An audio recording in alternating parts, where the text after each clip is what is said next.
Hey, my name is Samar. I also go by Sam or First Time Panner. Any of those you want to call me, you can. This will be a palette bingo, and this is the final palette bingo in this series. I'll leave the series or just like my palette bingo playlist in my description box. But just in case you haven't seen this before, a few months ago, I think in March, I hit 100 subscribers. So I posted a poll out of all 4 of my like extra large palettes to see, just to celebrate 100 subscribers, which palette everyone wanted to see me do a palette bingo with. And it was nearly a 4-way tie, so I just decided to do all of them, one a month. And so far I've done my Lorac Fairy Tale Forest, my Huda Beauty Naughty Nude, my ABH Norvina Pro Volume 5, and now the 4th one I have is my Natasha Denona Metropolis palette. This is kind of shiny, so I'm not going to hold it up too much. But yeah, I'm gonna select 5 shades and do my eyeshadow on camera. I'll probably chat a little bit because I have a few things to say, but in my palette bingos, I mostly just talk about the eyeshadow. If you want to hear me talk and ramble, if you like hearing boring people speak, check out my Get Ready With Me playlist, which will also be linked. I'm gonna randomize numbers 1 through 28 because this has 28 shades. I'll show you what it looks like because I realize I haven't done that yet. But I'm gonna randomize 5 shades 1 through 28 from this palette, and my other phone is still charging because it was dead, so I'm just gonna use my laptop because I don't want to wait too long. But the way I'm gonna do it is start from here at shade 1 and go down this row and then go down this way until the very end. And yeah, I'll swatch them out on my hand to see what color story we get. So the first number that I'm getting is 8. So this is 7, 8. So that's gonna be this shade right here, and that shade is called, that's called Rope. I'm gonna try to show you the best I can with this terrible lighting I have, but this shade is very close to my skin tone.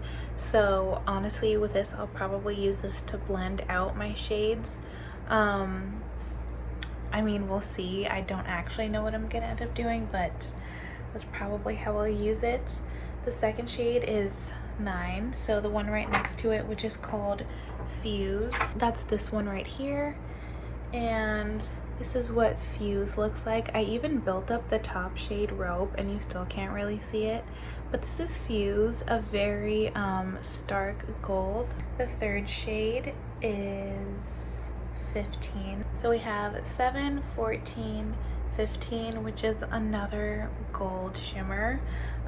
So I'll swatch this one too. I guess we're using both of those. This one is called Blaze, and as you can see, these are nearly identical. So that's just fantastic. So far I have 2 metallics that are pretty much identical and a shade that doesn't even show up on my skin. So I don't know why all of my palette bingos always turn out terrible. Fourth shade is 14, another metallic, lucky me. I actually really love this shade. It's this one right here. It's really pretty. I always use it as an inner corner when I use it, and that's called Queen. This is what it looks like. I really need like a deep matte, or like at least a mid-tone matte. The 5th shade is okay. If the 5th shade is not great, I will draw or randomize a 6th shade. 19. Also, if I'm speaking more quiet than usual, that's because it's like 6 a.m. I kind of accidentally pulled an all-nighter. I was reading a book and lost track of time. Number 19 is, okay, 7, 14, 15, 16, 17, 18, 19. So another metallic. Yay, I'm so lucky in these palette bingos. This is Crest, and even though it is, well, actually I can't even really say it's deeper because they're both like bright colors, all the metallics. So I am going to randomize one more shade. Hopefully, okay, I got 14 again. I swear I have this set on Google from 1 to 28. Yes, okay, it's 2. Okay, that is the shade Troop, which is one of my favorite shades in the palette. It's this one right here. This is a cream to powder, and this is what it looks like. I finally got a deep shade. I'm so happy.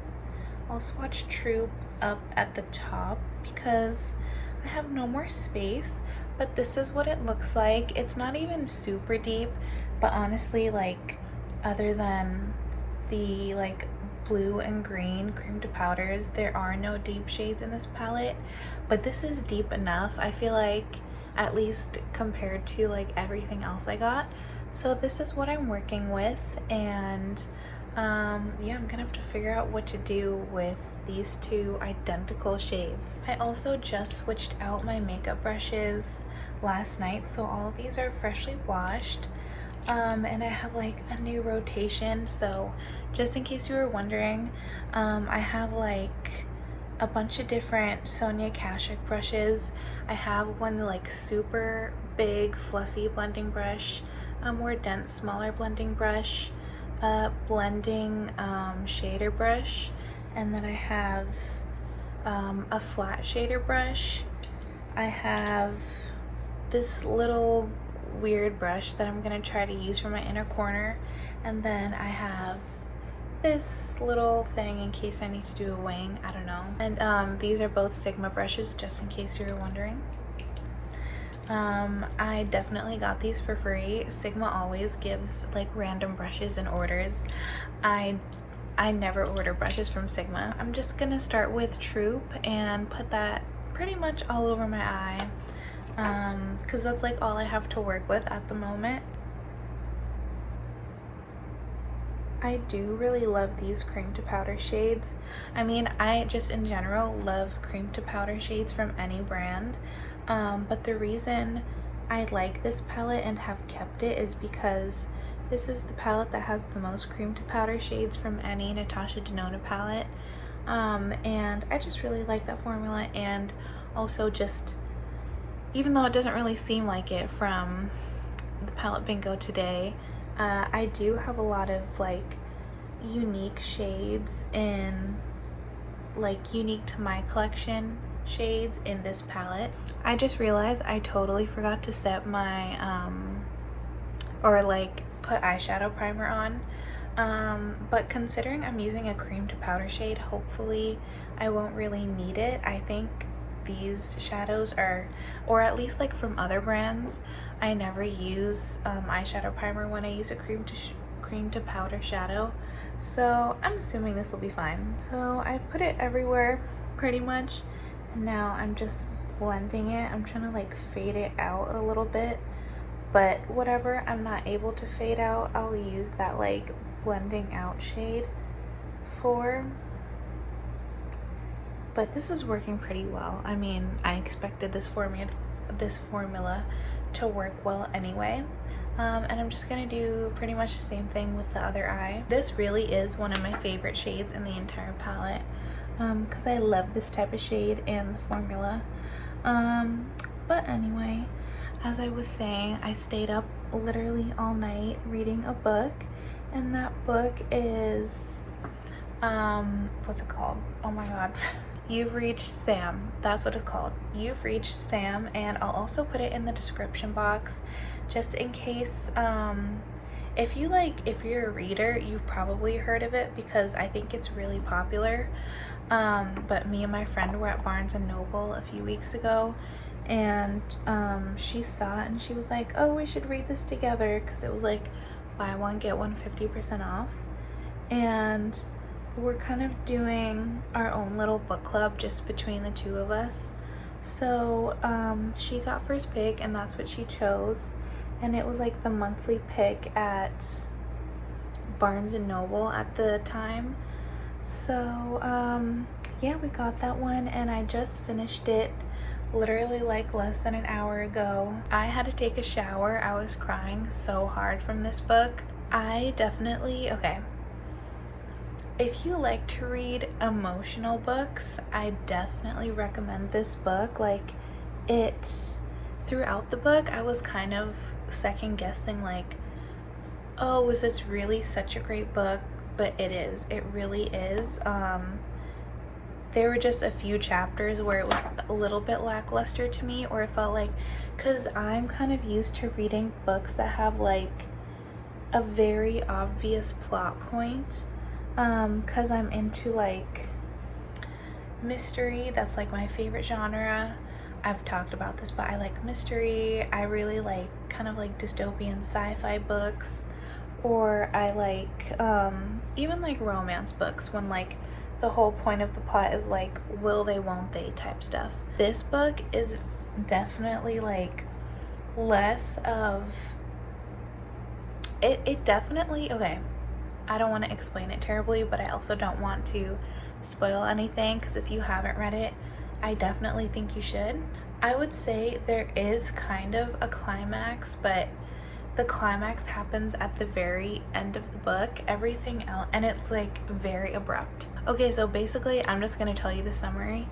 The main character, she's this girl in high school, a senior in high school. Her boyfriend dies, and it's about her.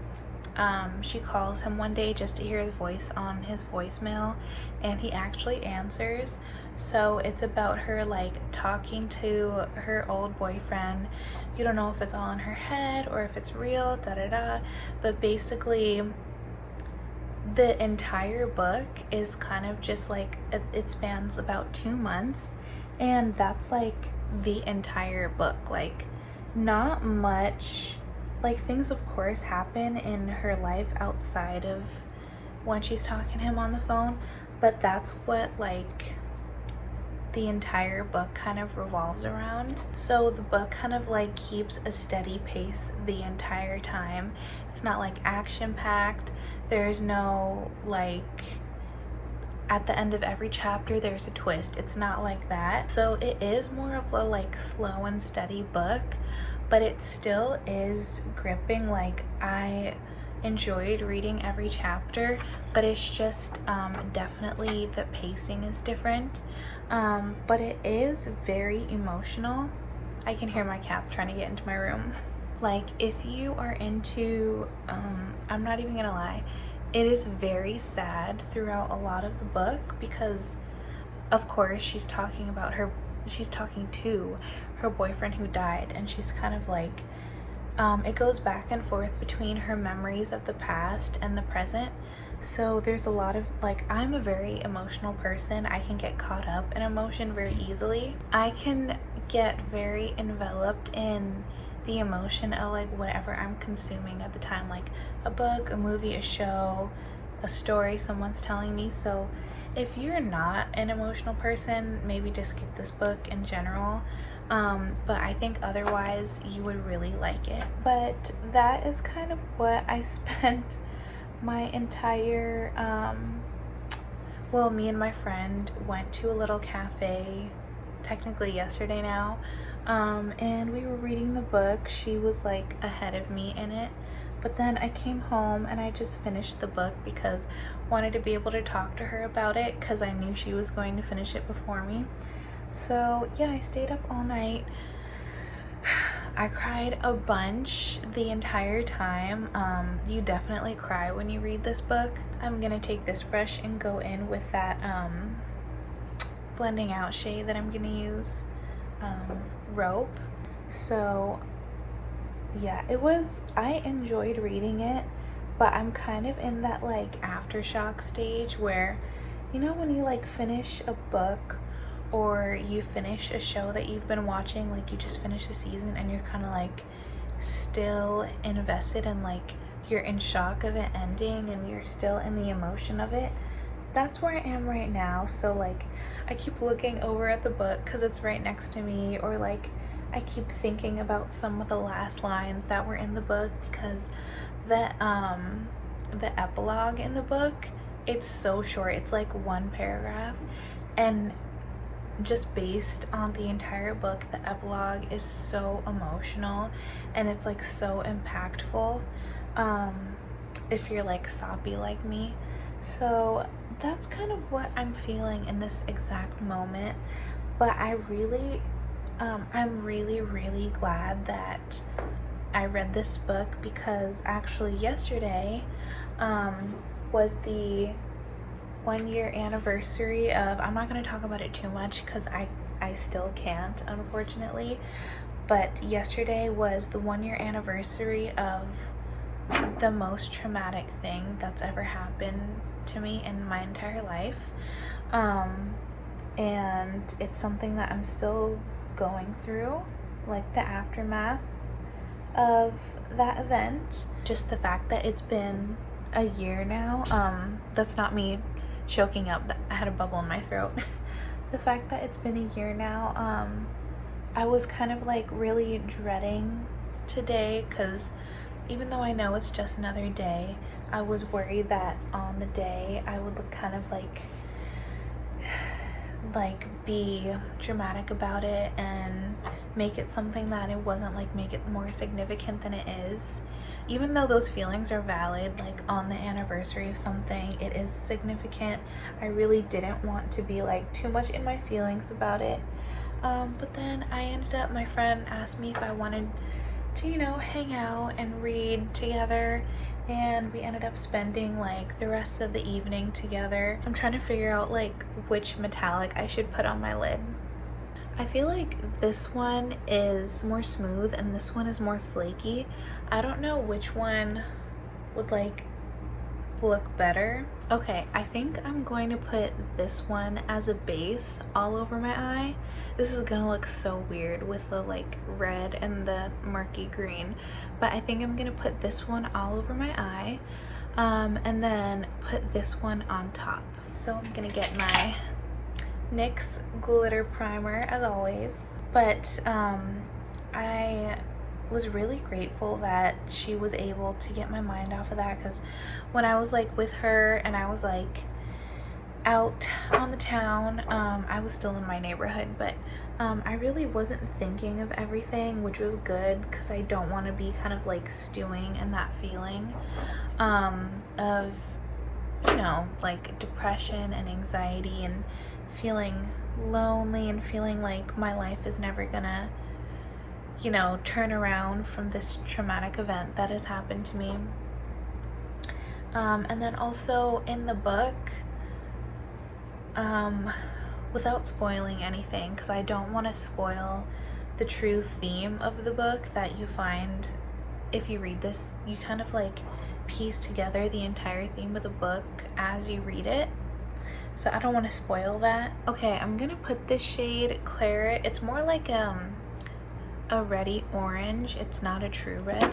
I'm gonna put this all over my lid. I did that very sloppily. I probably should have used a brush, but that's what that looks like. But basically the whole idea, or like one point in the book, was that you know, this main character Julie, she kind of like plans her life out ahead of time. She's always thinking toward the future, and a point in the book was kind of just like, you know, to let your expectations go, because things might not always work out exactly how you plan them. Like her, you know, her boyfriend, her partner, who she thought she was going to like go off to college with and like live this perfect life together, he passed away, and so like she doesn't have that huge part of her life and her plans anymore. So a really big lesson for her was to kind of like stop always living in the future or your future expectations for yourself. It's okay if things don't go exactly according to plan, and you're not a failure if things don't go exactly according to plan. And just because they don't, it doesn't mean that you're like less than worthy of life. I'm gonna take this more like flat shader brush and just kind of try to like buff the edge a little bit because I was a little too sloppy. But yeah, I kind of, like, as I was reading it and kind of thinking about my own situation, that really hit me because that's kind of what I've been doing. Even though, you know, going to therapy and talking to people and doing like introspection, I've learned to kind of let my expectations go in a theoretical way. You know, I'm only human and I still have these doubts sometimes, and it just really was a good reminder to, like, just because things didn't go your way or you're not where you thought you would be a year ago, that's okay. You know, you still are perfectly valid living your life how you are. And yeah, it was just a good reminder for me to, like, not put so many expectations on myself because, you know, as I'm gonna put like some more glitter primer on and then add this one kind of just on the inner half of my eyes. But yeah, stop putting so many expectations on yourself because, you know, life pretty much never goes exactly how you expect it to, and that's okay. And, you know, things can change. So even though you can, like, look forward to the future, you don't have to create a specific future self that you can only live up to. So that was something that I really kind of needed to be reading literally yesterday, so it kind of was funny how that worked out. Just the timing, I think it was fate, like it was just supposed to happen that way. So that was just like a nice little day to get my mind off things, read a book. This is the first long, like over 300 word book that I've read in a very long time, and even though it took me a little over a week to read it, I still feel accomplished. So I'm gonna put Blaze, like I said, just on the inner part of my eye. This is a little bit brighter than, what is it, Crest, so it does pop a little bit. I think you can see that on camera. Yeah, I think this is pretty, even though it doesn't contrast so much, like they're not super different in tone. I think it's pretty. I keep forgetting to use this dang brush, dang it.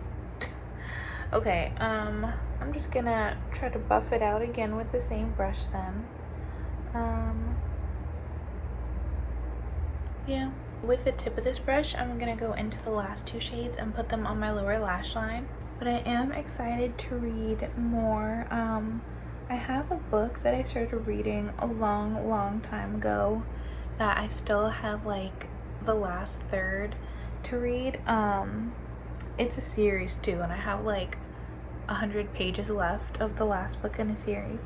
So I think I'm gonna read that, but then I'm just gonna start reading all the books that I have in my TBR because I have a lot of books that I still have to read. And I bought some books for Prime Day because they were super cheap, but now I'm not going to let myself buy any more books until I finish at least, I'm gonna say until I finish 10 books, I cannot buy any more books, which is to me a lot of books to read because lately I've been a very slow reader. I'm gonna use this one to put Blaze on my lower lash line because Blaze is very flaky. Seems to be working just fine. I'm still watching Love Island, but I have to admit, it's not very interesting without Uma. Like, I really don't think Will was my favorite guy until he did all that stupid stuff in Casa Amor, and then I kind of just was like over him. I was like, okay, he definitely doesn't deserve her, but she still left with him, so I guess that's what she wanted. But yeah, I feel like it's really not the same without her. I don't know what Mimi's doing. Like, I haven't seen her do anything bad yet, but people keep talking about her. So I'm assuming like the episodes that are out in the UK, she's done something shocking. I think with Io. If you don't watch Love Island, you have absolutely no idea what I'm talking about, so I'm gonna stop now. Sorry. Now I'm gonna take this shade Queen and put it in my inner corner, and then on top I'm gonna top it with this shade, what is it? Fuse. So I'm gonna put Queen in my inner corner just to make Fuse lighter. Ugh, I love this shade so much. It is so pretty. I love it. I'm not even planning on going anywhere. I'll probably like take this off and sleep, to be honest, after I finish this. It's also like not the prettiest look. It looks kind of like murky and, you know, vomity because of the colors I'm mixing. But I'm gonna finish this makeup look and I'm gonna take pictures of it. I feel like I could leave that as an inner corner highlight. It's so pretty. But I'm gonna put Fuse on top, see if this lightens it at all. Because I want it to blend in with the gold that's on my lid more. I think it's working. Yeah, they're starting to blend in together better, so yeah, I think that worked. I think I'm just gonna add a tiny bit more of the Troop shade, and then I'll come back after I've done my eyeliner and mascara and we'll see the finished look. This is it. This is the final look. Do you like it? I don't know how I feel about it. Also, I realized I'm not wearing earrings and that's kind of throwing everything off for me too, but maybe if I put in some like nice gold earrings, I would like the look a little bit better, but I feel like it doesn't look terrible for what I had. I did randomize 6 shadows though instead of 5, which is kind of cheating, but I really would have gotten absolutely nowhere with just these 5 eyeshadows, so you know, I did what I had to do. I hope you enjoyed this look that I got from the Natasha Denona Metropolis palette. That's it for my palette bingos. What a wild ride. I hope you've enjoyed all of them. If you haven't seen all of them, make sure to check out all 4 in the playlist that I'll have below, or probably at the end of the video. It should pop up, but I'll see you then. Yeah, bye.